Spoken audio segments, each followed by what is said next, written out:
Halo pemirsa, selamat pagi Hai. Indonesia. Apa kabar pemirsa semua? Semoga pemirsa tetap semangat ya Mar ya. Tentu saja, pastinya. Apalagi kan kita sudah mau jelang 2 hari lagi jelang perayaan Idul Adha, di mana umat Islam ini akan saling berbagi. Nanti juga akan banyak informasi yang akan kami hadirkan seputar itu ya. Betul, dan selain seputar Idul Adha, kita juga akan hadirkan informasi terupdate karena ini masih kita menghadapi bahaya COVID-19, walaupun mungkin banyak yang sudah mulai ini nih, lupa nih Mar kadang-kadang. Sudah mulai meremehkan begitu ya, padahal lebih dari 600.000 jiwa sudah meninggal dunia pemirsa. Dan pemirsa, kita akan hadirkan informasi terkait perayaan Idul Adha. Ini Majelis Ulama Indonesia mengimbau masyarakat berada di zona merah COVID-19 untuk tidak melaksanakan sholat Idul Adha di masjid atau tempat terbuka. Pelaksanaan penyembelihan hewan juga dilakukan di rumah potong hewan.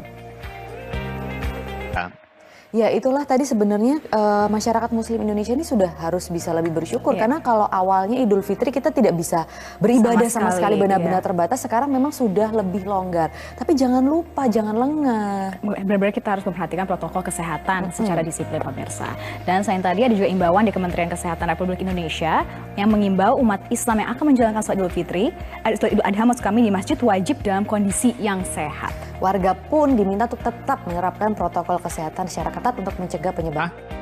Ya pemirsa, itulah tadi informasi seputar jelang Hari Raya Idul Adha. Tapi tidak lengkap rasanya kalau di Selamat Pagi Indonesia tidak ada informasi yang inspiratif ya, Sar? Betul, Mar. Karena itu kita akan hadirkan kisah inspiratif dari Kediri, Jawa Timur tentang ada kafe menyediakan wifi gratis bagi pelajar yang kesulitan akses internet. Ya, kami akan kembali dengan perbincangan selengkapnya untuk Anda. Tetaplah di Selamat Pagi. Pemirsa, pembelajaran jarak jauh menggunakan internet dinilai memberatkan bagi sebagian kalangan, terutama orang tua yang kurang mampu. Prihatin akan hal ini, sebuah kafe di Kediri, Jawa Timur menyediakan internet gratis bagi pelajar tanpa harus membeli makanan ataupun minuman. Ya, semangat berbagi di tengah pandemi mengantarkan Edwin Eko Purwanto turun tangan membantu pendidikan para pelajar di sekitar kafenya di Kediri, Jawa Timur. Lalu bagaimana kegiatan sosial berjalan beriringan dengan usahanya? Kita berbincang langsung dengan Mas Edwin Eko Purwanto. Selamat pagi, Mas Edwin. Pemirsa, kami masih akan kembali untuk Anda. Ada perbincangan menarik masih seputar perayaan jelang Hari Raya Idul Adha bersama Sarawin. Tetaplah bersama. Pemirsa, Masjidil Haram terus bersiap untuk pelaksanaan ibadah haji tahun 1441 Hijriah. Para jamaah dijadwalkan akan memasuki kota Mekah pada 8 Zulhijjah atau tanggal 29 Juli besok. Otoritas pemerintah Arab Saudi.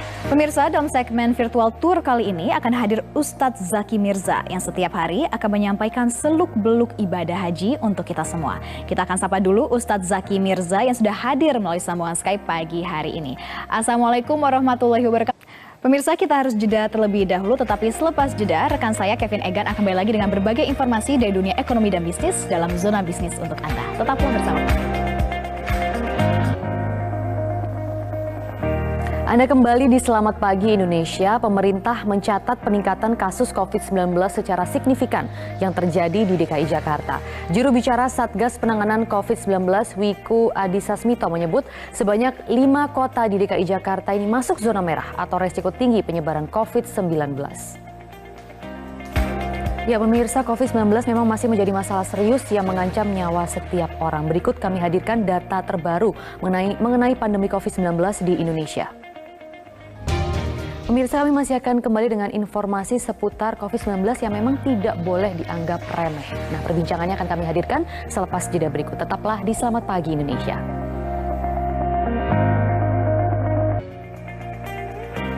Pemirsa, pandemi yang menjangkiti dunia dalam 7 bulan terakhir ini kerap dianggap remeh oleh sebagian orang dengan ragam alasan. Nah, kita akan berbincang dengan salah satu COVID-19 yang harus kehilangan sejumlah anggota keluarganya akibat virus corona. Di sini sudah ada Mbak Dea yang sudah bergabung melalui sambungan telepon.